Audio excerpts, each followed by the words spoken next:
L'objectif de la démarche Label Ville Citoyenne est d'aller à la rencontre des habitants en fait, puis des acteurs institutionnels, universitaires, des DGS, des agents de collectivité, pour leur poser une seule question. C'est quoi une ville citoyenne?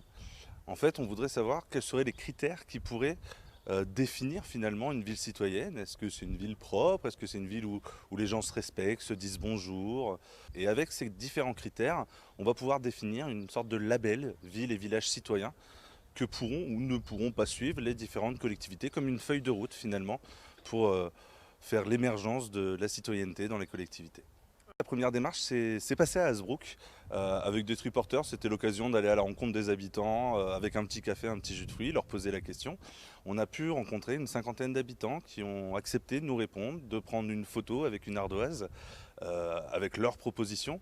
Et on se rend compte finalement, alors est-ce que c'est la taille de la ville qui fait ça, mais qu'on est beaucoup sur de la solidarité.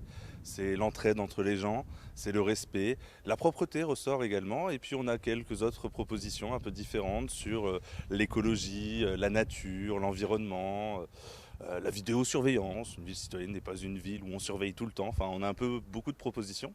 Et voilà, c'est la première étape. Après, on va aller dans d'autres villes, des plus petites et des plus grandes, parce qu'on se rendra compte finalement que la définition va peut-être changer en fonction de la taille de la commune, parce que les préoccupations ne seront pas les mêmes. Dans le cadre de cette démarche, la ville d'Hazebrouck et Empreinte Citoyenne ne sont pas tout seuls.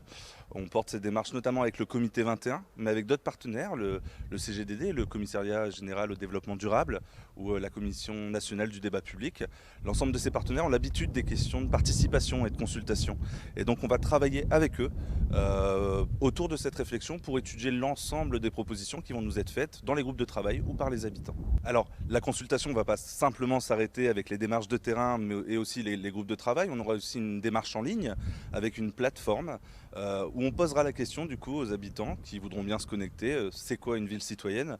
En fait, on va essayer de démultiplier les supports parce que l'objectif, c'est quand même d'avoir un maximum de propositions, de compiler tout ça et de faire des critères d'un label qui ne soit pas le nôtre, mais qui soit bel et bien celui des habitants et de nos partenaires.